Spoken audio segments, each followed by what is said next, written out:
Right, we're live. A famous word. We are live. What is the topic of today's conversation about as we allow the millions of viewers to come in from around the world? What's your go-to? Taking dating seriously is ruining you. But in the meantime, as the millions of viewers come in from around the world for the first few minutes, we know guys love this part of the conversation. If you're going to drink a cup of tea, what would be the go-to brand? Brand. Yeah. PG Tips, Yorkshire tea. Maybe some green tea, niche Senching's green tea. What do you usually drink? Twinings, I think, is the normal one. Twinings, yes. But if you want to be fancy, you could get Fortnum and Mason. So I had some Fortnum and Mason Earl Grey before, which was quite good. They also do good. They do the whole stock, don't they? The whole kitchen pantry. They do little biscuits and things as well. Yeah, they've got they've got everything. Harrods as well has a whole tea range. Really? So, they got loads of stuff in there, like teas and coffees and all kinds of stuff. I went through a phase of drinking this sleeping tea at some concoction called Dr. Stewart's, I think it was, and it knocks you. And on the label, it has a label with a finger going straight to Bedfordshire. Well, I've had that as well because my ex used to drink some kind of it actually knocks you out because it's got valerian in there and some other herbs. Yeah. It smells intense and it tastes like old carpet, old bathroom mat. Not that I've been. Well, I'm such a flannel now that I basically can't tolerate any caffeine at all after 6 a.m. So I basically drink herbal teas all day, which is a bit pathetic. But when I go to when I go to my club, I drink this. They've got various teas, and they've got this hibiscus and blueberry tea or something, and I always get that. To the point now that the guys in there know, they're like, "Oh, do you want the usual?" I'm like, "Yeah, load it up, mate." So the usual, the old you would have been, the usual was a packet and a cigar, and a condom, and now it's like a hibiscus and blueberry. So how the mighty have fallen. This is what it's come to. It's really pathetic, but what I found, because I was drinking a lot of caffeine, I was drinking 5 or 6 cups at least in the morning, and then I was drinking Diet Coke all day and cups of tea.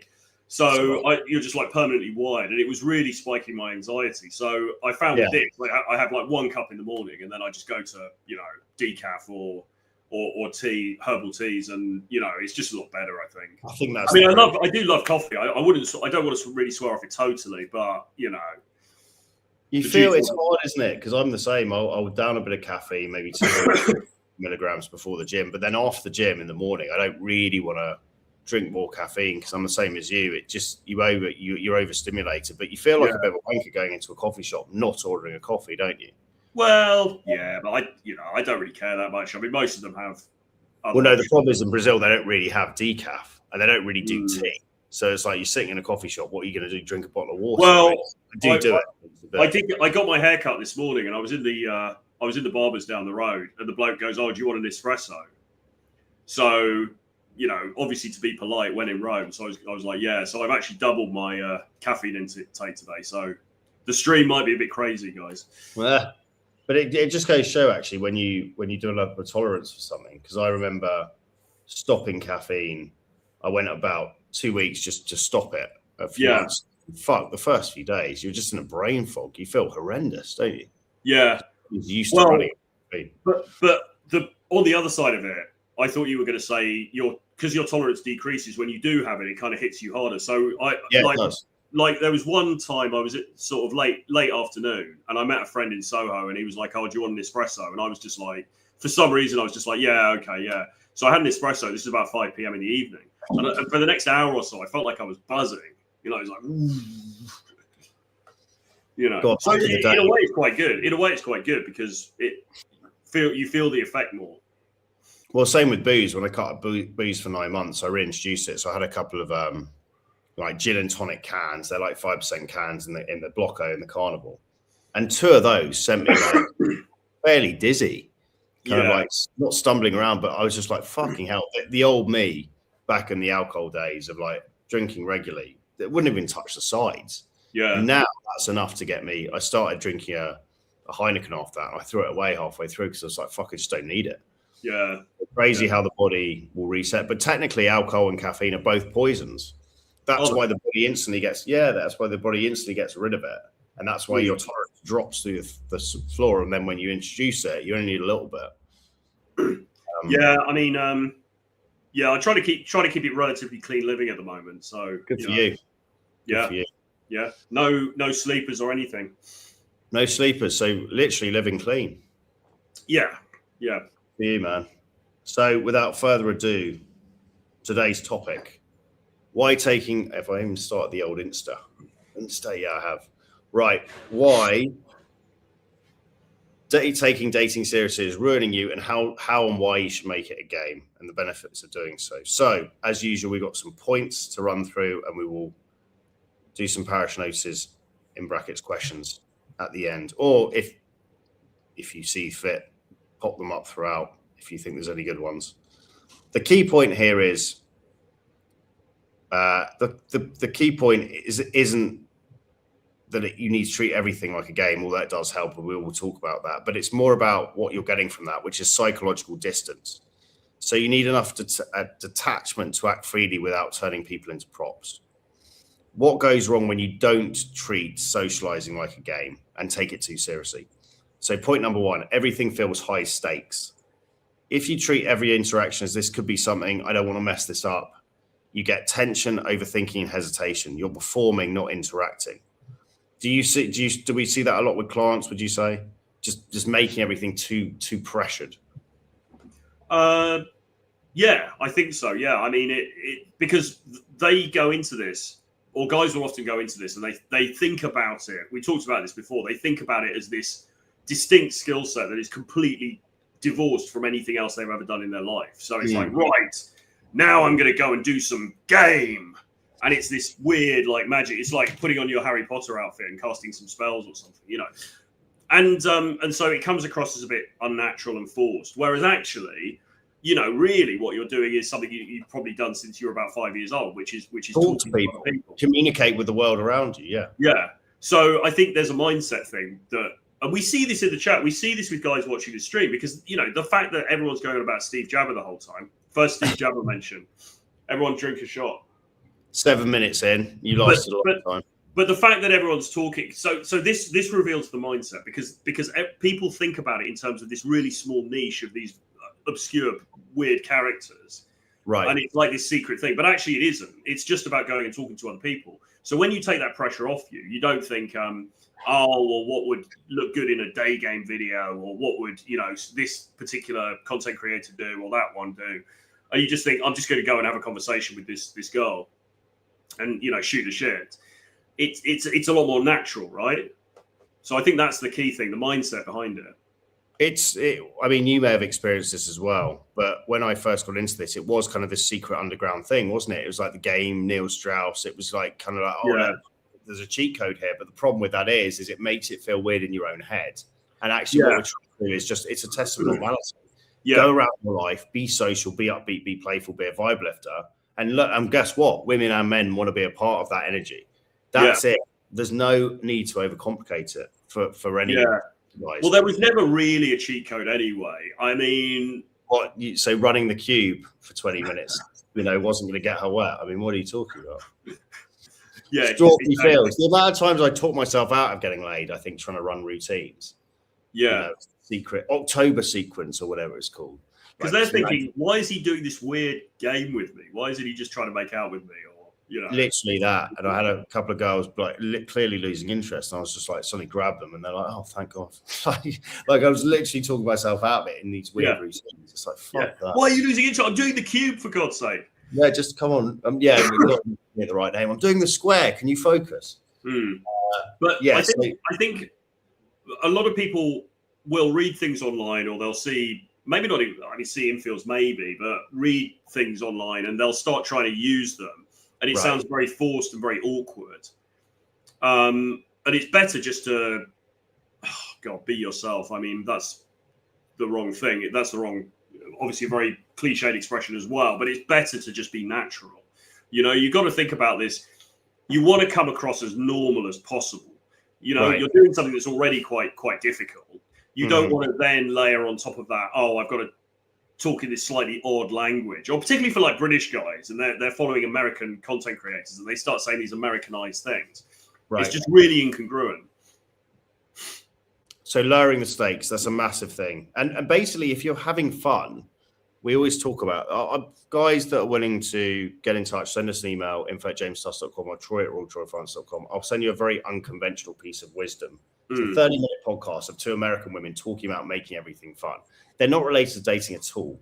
Les, our colleague, came across it and was like, man, this is a goldmine of information. I was like, I turned it on. It's 2 squawking American women. But actually, if you can get past that, you know, massage your ears past that for half an hour. The information they're producing is gold dust, especially when applied to being social.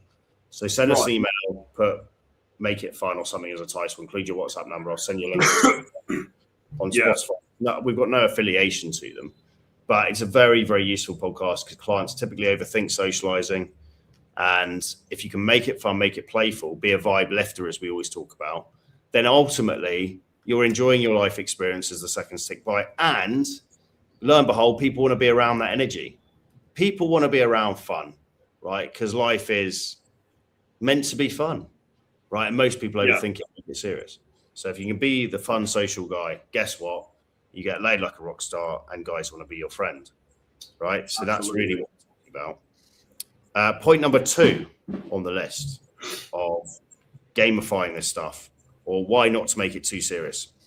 If you make it too serious, you become outcome dependent. You need the number, you need the kiss, you need the validation. So you start chasing reactions, adjusting to please, losing your center. That's when men look needy, not because they want something, but because they need the result. Have you ever kind of slipped into that, needing the result, and then it just fucks the whole thing up? Or have you always just... in the past, yeah, for sure.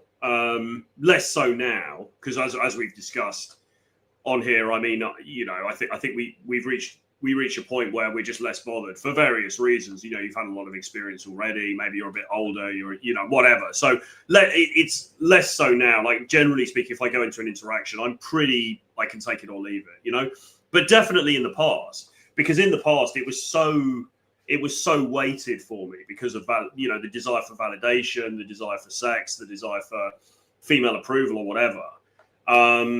So every conversation seemed so important. And if it went wrong, I was almost physically, I could feel myself like tensing up and everything. And that must have come through to the women that I was interacting with. Do you think, two-part question, do you think guys need to go through a period of obsession with this to actually just get out of this? And then B, can you go, if you do need to go through that period of obsession, can you do it whilst having fun? And would that have made the whole process easier? Or are those 2 conflicting things? Period of recession? What do you mean? Period of obsession, like we both went through with this. And then if you do feel you need to go through that, can you then make it fun instead of doing what we did, which is drag yourself through the mud, making it very high stakes? Or is that a contradiction? Well, no, because I mean, I did have fun when I was doing it. I mean, I went through a period of obsession with it, and I mean, look, there were some interactions that were more awkward than they could have been, or more fraught than they could have been, because I was overthinking it or I was making it too important. But at the same time, in general, I mean, we were just talking to a client before we came on here about this, and I was explaining, you know, when I used to go out and I was approaching a lot, you know, before work, after work, and all that kind of stuff, and it was a lot of fun. Overall, it was a lot of fun. Yeah. So yeah, I think you can have a period of obsession and find it fun at the same time. What about the dates, though? Did you find those more tense because you need to get the bang? I used to find them a lot more tense, yeah. So could you make that more fun, do you think, in hindsight? Or that's just, you need to kind of get a few over the line and it is going to be a bit white knuckling? Well, I guess you just need to get a few over the line, really. But I mean, I was talking to you, I think we talked about this on another live stream, where because I used to live it would take at least 25 minutes in a taxi to get back to my place. The ride of doom back, the white knuckle. Fuck, what do I do here? And I was really tense on those rides back. And if the driver ever took an annoying wrong route, or there was bad traffic or something, I'd be like, you know, and sometimes the woman I was with would pick up on that, you know, because I just wanted it to be seamless. I just wanted us to get back, and we're in the location, and we can get on. We never thought, did we, just to put the date beside where we live? What would have been the obvious thing, right? Because it was the damn. But it depends where you live, though, doesn't it? I mean, like London is a bit. I suppose if you live in somewhere like Clapham, then you could. That could work quite well. I mean, the place I was living in London Bridge, and I still fell for the Torero nonsense. So I'll take them on the event date, and then I end up doing a date in central London. It's like, why am I doing that? No, London Bridge. Because you had the gin place right near. Eventually, but I was kneeling at the altar of Torero's model at the beginning, but thinking I had to go to Covent Garden and do a date there, and then obviously to get back, it's just a nightmare. And it made I could definitely. I suppose I could have done them a bit nearer. I mean, it's also because in London you're sort of trying to make it midway between them and you, aren't you, as well? So often central is sort of the default, but I don't know. Ideally, you want it to be the date location to be near to where you live for sure. So what we're saying is we do actually think it's necessary to lead into a point of obsession with this for a period of time. I think you do need to. I think if you're making up for lost time, like a lot of these guys, for example, we'll call him Mr. D, but the client with me now in Australia, Australian guy in Rio, he's doing really well. But he said to me, his body count is not super high, and he's 42. He was like, should I just fuck a load of women? And I was like, yeah, to be honest, get up to 50 bangs, because you need that to start getting comfortable on dates and actually to figure out what you actually like in women and gain some reference experience. Because a lot of the divorces we see or failed marriages we see is men acting out and getting caught because they haven't scratched that itch earlier in life. Yeah.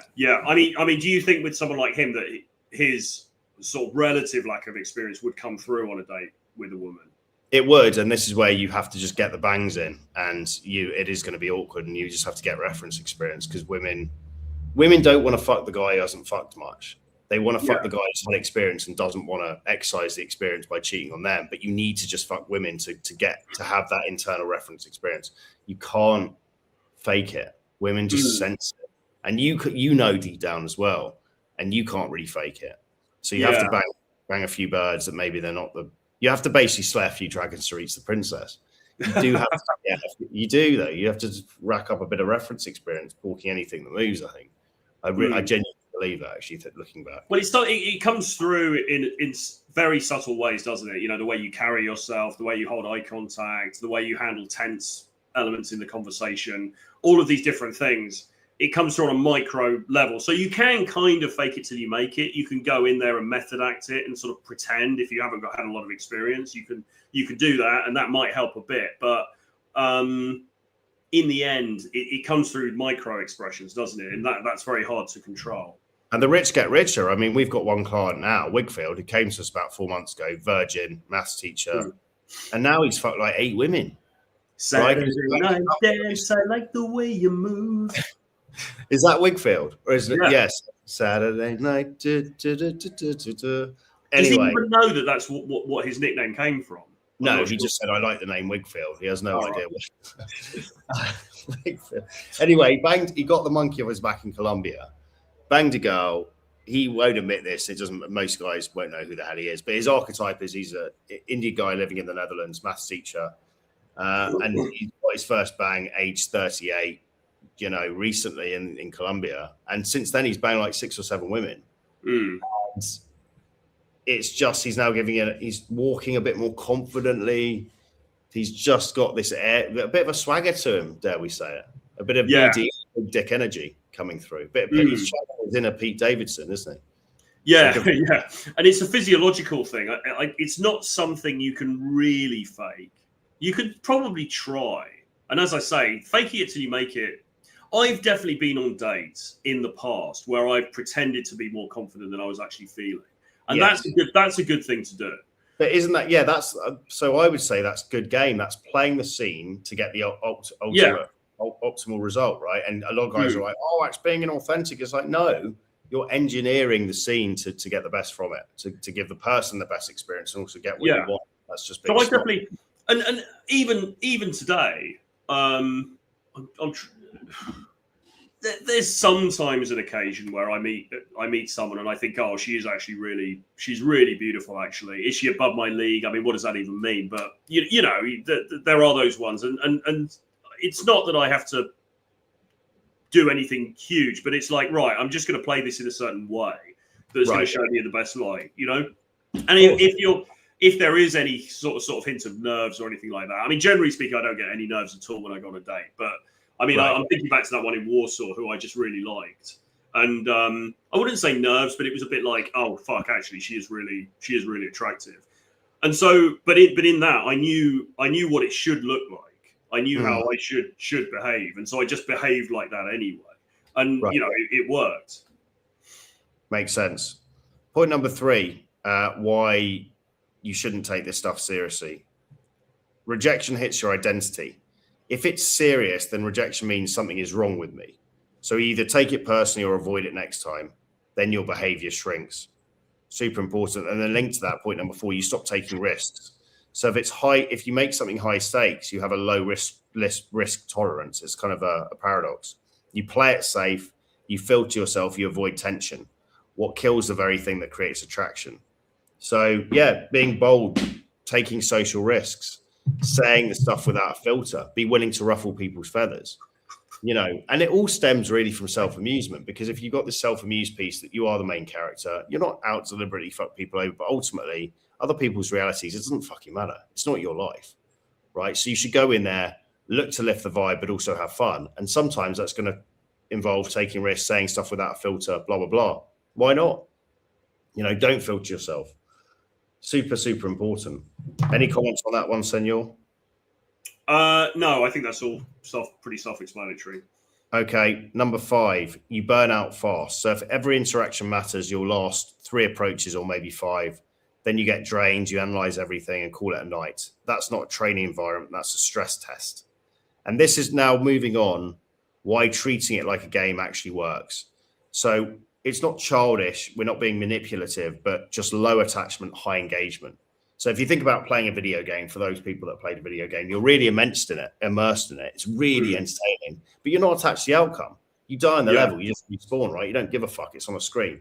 So applying this to socializing, we're aiming for low attachment, high engagement. So point number 1, why treating it like a game actually works. It lowers the stakes.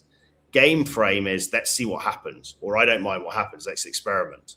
So now you can carry yourself more freely, speak more freely, try things, laugh off mistakes. You're no longer trying to be perfect. So you can reiterate a bit. And actually the guys that I've seen that are best at this are just kind of fluid and they charge around. They don't really think about the outcome. They're just trying to enjoy having fun and they'll test different things. Our colleague David Garcia, to be fair, is quite good at this. He's willing to risk fucking up and just reinitiating, isn't he? Yeah. Well, one of the best nights out that I had when we were in Rio last year was in the evening, because I think the bar game there was really good. That area. I think you're staying near it, where all the bars are.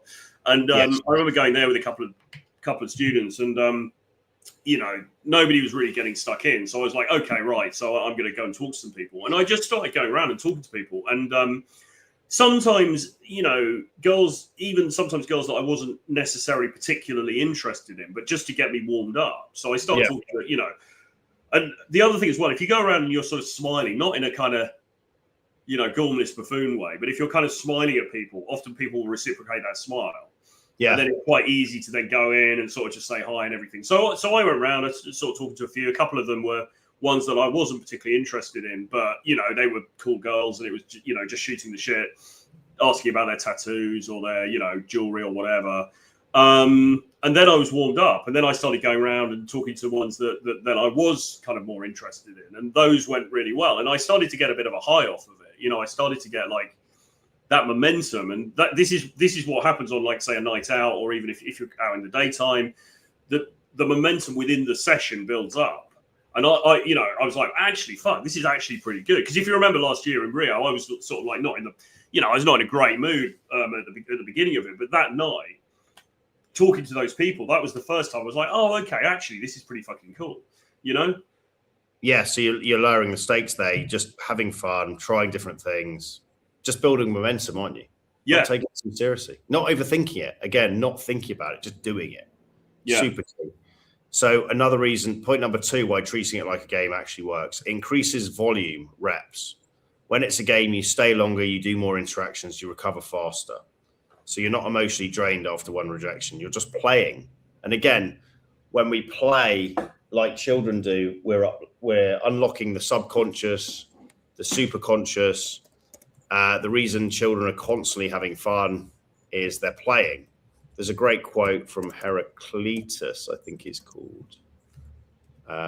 Quote on, let's see, Heraclitus. What a name, Heraclitus. Childlike game. Let me read out his quote, but it's great. Let's see what he has to say.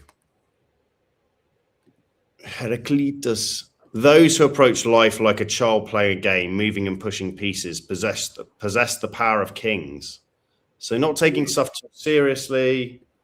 It all comes down to just not being too serious and overthinking, doesn't it, really? Yeah, completely. But again, social situations are ideal for this, but you've got to pick the right social sort of setup. I mean, there are some environments that are just better than others.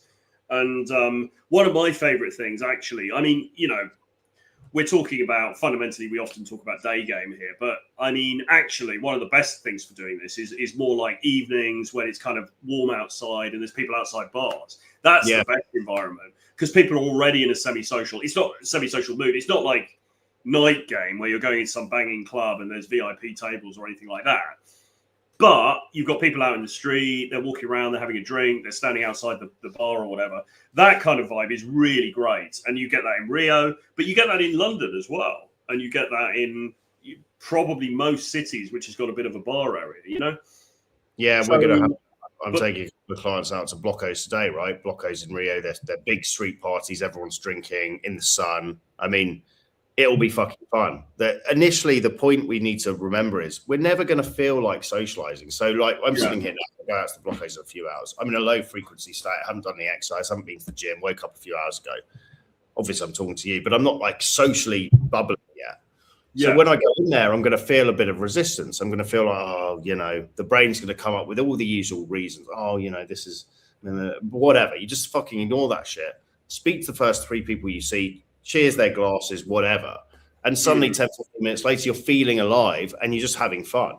And that's where the magic happens, What I find really helpful with that is, like I say, going for lower hanging fruit first. So I'm not saying go and talk to somebody who's hideously ugly because, for just for the sake of it. But you could go, I mean, like that night in Rio, I was talking to girls who were attractive objectively, but they weren't really my type. Do you know what I mean? But I was, and it wasn't. I wasn't doing it to mess with their head or anything like that. It was just being social. You're warming yourself up socially. That's the point. Yeah.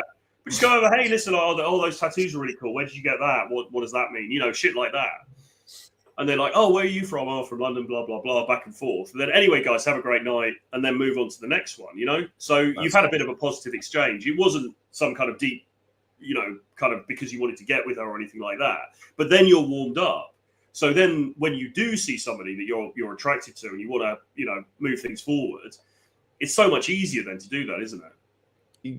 It's 1,000% easier than, trying to do it from a stagnant, cold state. And this is the idea we try and play into every day of be playful, flirt with the world, be playful with the world. Because then when you see that hot girl, it's not that big a deal, right? Yeah. Because you're already kind of bantering with people. Whereas if you haven't spoken to anyone that day, it is a big deal. Because you're trapped in your head and you're like, fuck, what do I do? And I've never seen anyone really get good at this stuff without actually being a bit more of a social actor. So you've got the Clash of the Titans today, haven't you? The two Mr. S in the in the red corner and Mr. D in the blue corner.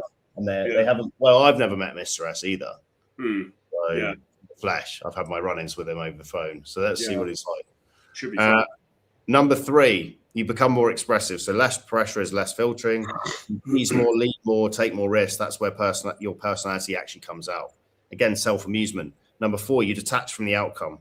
You'll focus on the interaction, the moment, the experience, not will this work. Ironically, that's what makes it work. Any comments on those? Well, it's a really good point. Focus on the moment, not where it's trying to lead to. And I think that was a mistake that I made a lot when I was younger in the earlier days, because it was very focused on the outcome. And You've got to have that, though. The paradox of what you're saying is you absolutely, in the back of your brain, need to be leading it towards the conclusion, don't you? And we've seen guys get sloppy and get too carried away at the moment, and they're not thinking, fuck, just take this girl home. She's ready to go home. So you do need to have that in the back of your head.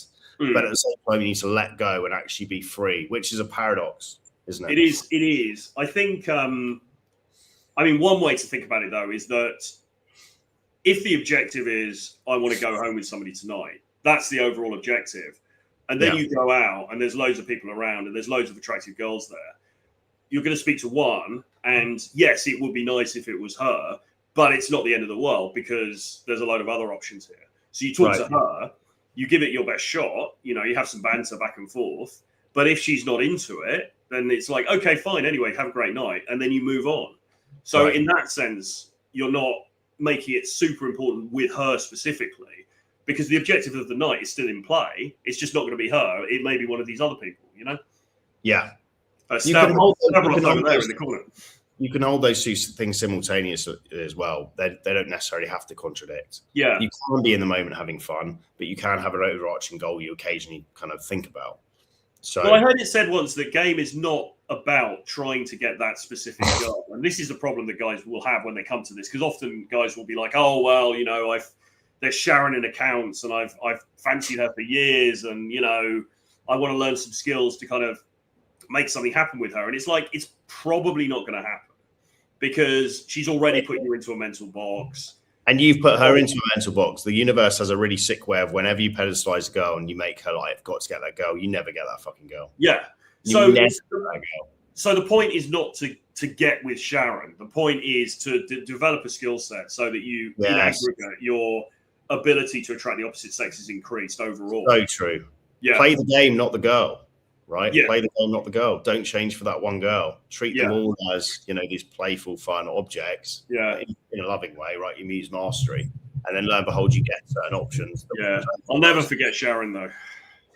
Sharon, it was always the bird at the office who was like banging the fucking dickhead as well. It was like the jerk boy charisma dude. And it's like, oh, fucking Jeff's fucked her as well. Oh, fuck's sake.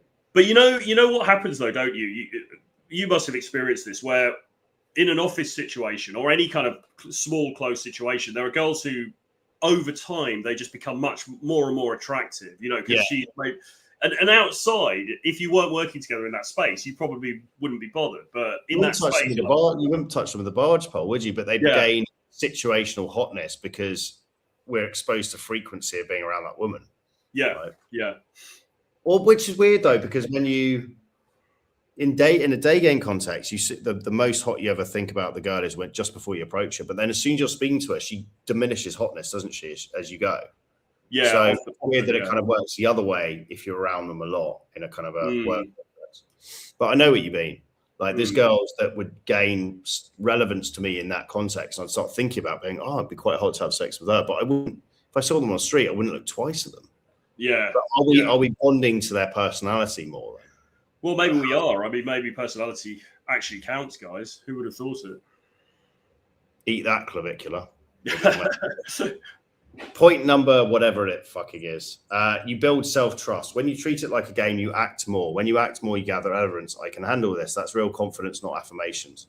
But here's where guys mess up. They hear the word game and go full clown mode. They become performative. Yeah, they become performative, running lines, acting alpha, forcing humor, feels fake because it is. Game is not performance. Game is freedom. So dropping the mask, it's kind of like wearing the mask, but dropping it. It's wearing a playful, fun mask without attachment to outcome, but not performatively acting as some cliched alpha, I guess. You stop being present. This is another danger. You stop being present. They're thinking, what's the next move? What should I say? You're not actually with the person. That kills connection fast. They treat people like NPCs. Women aren't sets. They're people with their own state. If you lose that awareness, you become mechanical, detached in the wrong way, and people feel it instantly. Any comments on that? Yeah, I think, I mean, this keys into my sort of dislike for a lot of the old terminology that people would use. Because when guys are talking about like, I went and did the set. I mean, for a start, you're using this incredibly archaic language from the early 2000s that like nobody really knows what the fuck you're talking about. But secondly, again, it betrays the mindset that you're treating this like this weird thing, you know. And you've got to look at these people as individuals, right? I went over and spoke to this woman, right? She happened to be in a bad mood, or she happened to be really nice, or she happened to be like, they're fucking individuals, you know. They're not just these sort of, well, like you say, NPCs that you're trying to, you know, like in a video game. So yeah, I think that's absolutely correct, and that's the more emotionally intelligent way of going about it, is to go in there but be sensitive to her particular vibe or her particular mood in that moment. Right. And then do what with that information? Or calibrate accordingly. So, I mean, I don't know. I mean, you'll meet people who are different. I mean, I've met girls who are quite shy, right? So you might have to do a bit more of the work for her, or you might have to sort of draw her out of her shell a bit. On the other hand, sometimes you'll meet girls who are really sort of feisty and quite combative and everything like that. So you have to spar with them a bit more, you know? Mate, I had a girl in the street party yesterday. It was like, thank God I got out of the Anglosphere. She was some fat American girl. And she was like, right, what's your outfit? Like, just in the crowd. And I was like, oh God, I heard the American accent. I was like, oh no, she's Anglosphere. I avoid it all. I'm here to meet Brazilians. But she was like, what's I was wearing a white t-shirt. She goes, that's shit. I was like, she went, your face is nice though. Come here, and tried to grab me by the shirt and make out with me. And I was just like, fuck this. You see that? That's the typical sort of Anglosphere girl trying to be sexy, and just it was a fucking shit show. And she was no oil painting. She was also just a munter. Well, trying to almost like neg the guy. Yeah, girls are trying to, like, that quite feisty girl boss, like, oh, I'm going to neg him. Oh, your outfit's shit, but come here, you know. And it's not, it's just not really very attractive, because I think what we would more respond to is somebody who's a bit more demure than that, really. It was her trying to be sexual though, and from a masculine Anglosphere unattractive woman perspective, it was just like, I was just like, oh man, I was tempted to leave Rio after that interaction. I was like, let's go so deeply. It was so bad I had to leave the country. Yeah.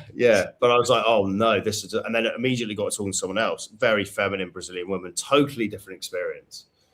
Yeah. Like, fuck, Jesus Christ. Well, I think because, why is that? I think because the culture in the culture in the Anglosphere, in America and the UK, is quite combative, isn't it? And there is sort of, I mean, even in Britain as well, we have this, it's quite sort of bantery. It's quite, the girls could be quite laddie. And so they think it's an acceptable way to start off the interaction, is going in and basically slagging off the guy. You know, oh, that looks a bit shit, you know. And it doesn't appeal to me anyway. I think it probably wouldn't appeal to a lot of guys. I think she was just not very good at flirting, and she's quite masculine, and she's from the Anglosphere. Yeah. And it's just that combined was disaster. So yeah, scarring experience from the front line. So the correct frame, this is what you want to take in as a client. It's not treat women like a game. It's treat the process like a game, not the person. Big difference. Yeah. So exactly what you said, play the game to the best of your ability. So that's what I'm big on this idea of life's a game. I go through life thinking, right, each scene I'm in, how do I play this scene to perfection if it is just a game? So for example, right now, we're fully focused. We're trading a few war stories. We're having fun, right? If I'm out with the clients later, phone on flight mode. Right, I'm going to get stuck in as much as I can, lead from the front. Yeah, socialize, give them feedback as much as possible for that 2 hours. So yeah, treating it all like a low stakes, playful game, focusing on the process of enjoying that. And the more you enjoy it, the more you vibe with whatever you're doing. Guess what? The more likely you are to get the result you want as well. Super important. Yeah. I think this idea of just life as a game, but also this a game is I mean, it's the difference between enjoying this shit or grinding through, quite frankly. It's a small mindset. Yeah. And unfortunately, we do meet guys, we work with guys who do grind through. And it shouldn't really be a grind. It should be a game. It's called game for a fucking reason, right? Yeah. Game. And look, I mean, it boggles my mind a bit, because I'm saying this is one of the most antisocial people in the world. I mean, you're not that antisocial. No, you're I'd say the correct terminology for you, Mr. Francis, is selectively social. Yeah, fair enough. Yeah, that's true. But I mean, I'm quite happy to I always class myself as an introvert. Whether that's really true or not, I don't. Well, where do you get your energy from? Honestly, well, I like to recharge on my own, so I do get it. But I've seen you very hyped up around people, so I'd say you're an omnivore. Yeah, I think so. But the point is that the point is that we can go and be vibe lifters, but then we also get burnt out. We need to recharge, right? So I think we both juice up energy wise from both situations. So I'd say we're I think the point I'm making though is that I'm probably more on the side of I'm happy to just go and sit on my own or just go back on my own kind of thing on average. But even I get lit up when like you said, I mean, I also get lit up when I go out and put myself into these social situations. So when these guys are treating it as this huge grind, it's like, oh God, I try to empathize, but it's quite hard for me to relate because even just little things like a year later, I still remember that random night out in Rio, just talking to a few people in the bar. It was really good. Yeah. Nothing amazing happened as a result. But were you, the point as well? Were you enjoying it? Was it fun? Yeah. You remember that good emotion, right? Of course. Yeah, because for me, the act of going around and talking to a bunch of random people is actually quite fun. Like it genuinely is quite fun in itself. Even divorced from, am I going to end up having sex with any of them? I mean, that's a secondary thing. But just the act in itself is quite enjoyable. And I'm saying that as somebody who actually quite likes spending time alone quite a lot of the time, So I don't know. I mean, if somebody's really set against this, I don't know if there's a cure for it. But I do wonder sometimes. I do wonder. Well, I wonder sometimes if people are being fully honest with themselves because I just find it a little bit hard to empathise with the fact of you really don't get any enjoyment at all out of this. I think they're overthinking it, being overly serious, and they're scared of socialising, and that combined means they just avoid it. But it doesn't mean they couldn't learn to enjoy it. Like any skill set, you can learn to enjoy it. Yeah. But ultimately, it's one of these built-in skill sets that we're programmed to do. We're programmed to communicate with other human beings and be social. So typically when we do throw clients in and they do a load of approach and they have a bit of fun and they're being social, you see their mood is uplifted. It's a bit like exercise. You're never going to get anyone to go to the gym and feel down afterwards because we're built to move as human beings. These are natural things that are actually built into us that have been covered up and we've forgotten to do.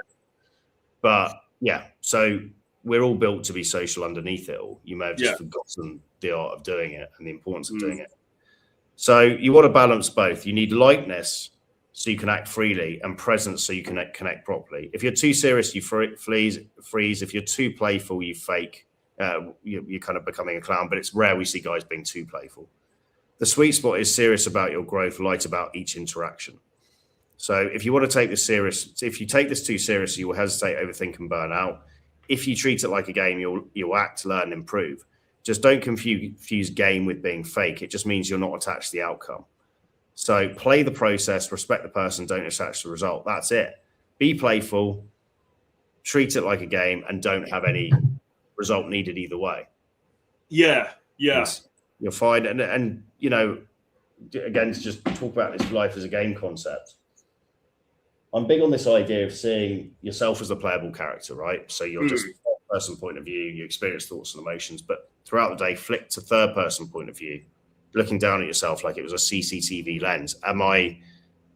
That's very good for breaking if you're in an overthinking loop, because you're thinking, if this was a game I was playing, the character doesn't just sit there thinking in his house all day long. It's fucking boring if I was playing this on a real I'd be like, get the character out of the house. So you can use that to move your behavior, not emotions. And then the God mode perspective, sixth-person point of view, is what's the meaning of each scene? You can decide if you see, because the events themselves are meaningless. We attribute meaning. Yeah. So you go to a party, you get blown out a bit, but then you meet a couple of cool girls. You can attribute that as either I'm a total loser and only two people like me, or I just use those to get warmed up and now I've got a couple of really good leads. Yeah. The main player, the audience, and the director. And it's a massive responsibility, but also it's an amazing game. It's like the most real virtual game you're ever going to play. There's real rules. You can't jump off a building, you die. But imagine that you can navigate this character any way you want in the world to do anything you want. That's a beautiful experience, and you can attribute meaning to all things, and you can adjust your behavior in real time. It's an incredible opportunity, and yet there's certain glitches in the character, like overthinking and being slave to your emotions, and people confuse that with, oh, my life is shit. No, it's not. Right? Those are just bugs. They're features, not bugs. Sorry. Yeah. I see it almost like as a sport. It's almost like as something, say you play golf and it's like, right, I'm going to go down and I'm going to have a few, I'm going to have a few rounds of golf or whatever on Saturday morning. You go and you play the golf and you kind of have a fun doing that. And then you pack up the clubs and you go home again and you stop doing it, and you do something else. I almost see it like that. Like even talking about this now, I'm thinking, bloody hell, I wouldn't mind going out and just socializing with some people for a bit. But I'm not going to do it. I'm not going to do it all day and all night. No, a couple of hours, go around, talk to a few people, and then like, oh well, that was kind of fun, or that was interesting, or whatever, and then that's it. So you can switch on and switch off with this stuff, and I think that's how you should do it. That's a great mindset, and the cheat code for me is go in with the idea of self-amusement, so make it fun for me, and be a vibe lifter. And then the brilliant thing about this interactive game of you is you throw shit out to reality and you get responses. So you can retrain better and better. Right, if I say that to girls, oh shit, they all light up. If I tease them in that way, they all light up. That's feedback from reality. Do more of that. So it's a game you're constantly learning, constantly updating, and it's an amazing experience. You can do whatever you want. And with socializing, it is a learned skill. You can make it, you can do it with such frequency and fun and enjoyment that you get better at it. Yeah. And then eventually get what you want from other human beings, because everything to access in this world, whether it's influence, seduction, or persuasion, is via speaking to other human beings. So we have to get good at it, and we might as well enjoy the process and treat it like a game, because then it's no big deal. You don't take it personally. Another thing to think about is that, again, depends where you are in the situation, but something like the bar night out in Rio, you can be whoever you want to be in that scenario. Yes. Because it doesn't matter, because nobody's going to remember. You're never going to see those people again. Everyone's probably drunk anyway. So you can do whatever you want. You could expand. You could step outside your normal limited box of a character and just be a bit crazy, or say things that are a bit weird, or just have a laugh, And there's something really freeing about that. Turn up at the door 2 hours late with eyes goggling. Go back home because you've forgotten your ID and come back again. Yeah. Like 2 dinner plates. Yeah. But it's a really good point. Reinvent your character on nights out. No one knows who the fuck you are. This block I'm going to take these clients out to today, no one knows who the fuck we are. 100,000 people charging around getting drunk. Do what the fuck you want. High five people. Pull the girl in. Spinner. Have fun. It doesn't matter, right? Test new things. Playful experimentation. Low stakes. Have fun. There's no need to overthink it. And if you can get in this state with being social, you will kill it with women and dating. It's really that simple. Yeah. But I think we contribute to the problem in a way, because we're sitting here every day, sort of breaking this down in a I wouldn't say intellectual way, but, we're sort of breaking it down and analyzing it. But really, the actual thing itself, like you say, it should be fun. If you take it too seriously, you can take it seriously behind closed doors. You can think about it and think about, oh, that's interesting how people relate to one another and stuff like that. But when you're in the moment, you have to let go of all that crap. You have to let go of all the theory and all of the mind wank and just go and let yourself go. And then later on, if you want to go back to the lab and let's dissect those interactions, then you could do that. But, in the moment, you've just got to right, fuck all of that. I'm just going to go and talk to some people. One could argue the only thing you should take seriously is making it fun. There we go. Yeah. Oh, clever. Ooh. What's that phrase? I don't even know what that's called.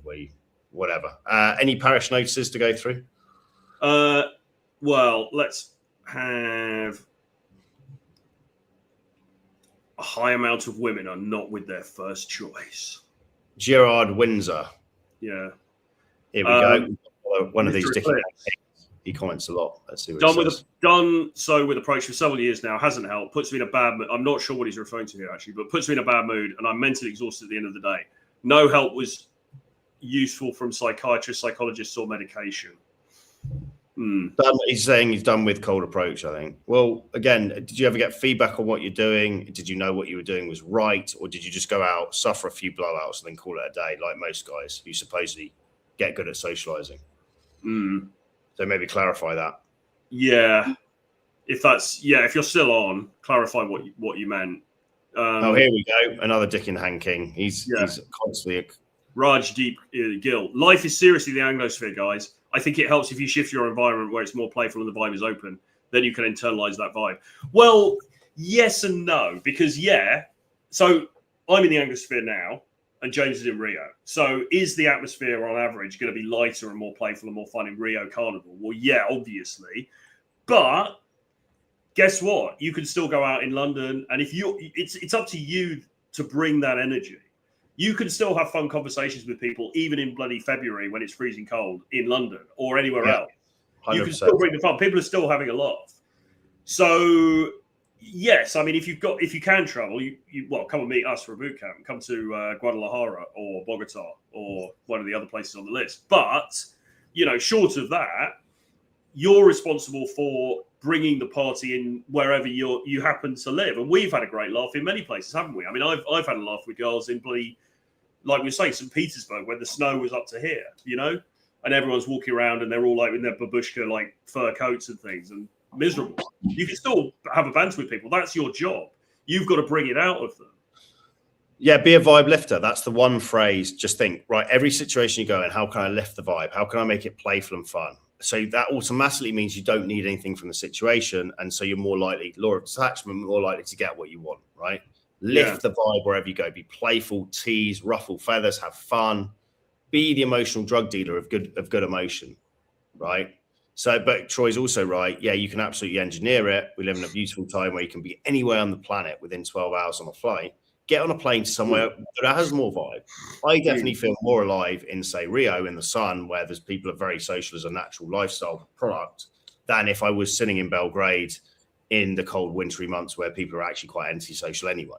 Of course, the environment plays a role, but within that environment, you have to be the vibe lifter wherever you go as well. Yeah. And I would say to you, Rajdeep, you've commented a lot. You obviously watch our content a lot. Take some fucking action. Come and join us for a boot camp. What's stopping you? From Raj deep to balls deep. Yes. And a lot of these questions you're asking will be fixed by just being with us, approaching a couple of hundred women, getting thrown in, getting some feedback, having some fun with it. Yeah, so email us troy@realtroyfrancis.com or info@jamestusk.com. What about this one? Vanson 888. What did he say?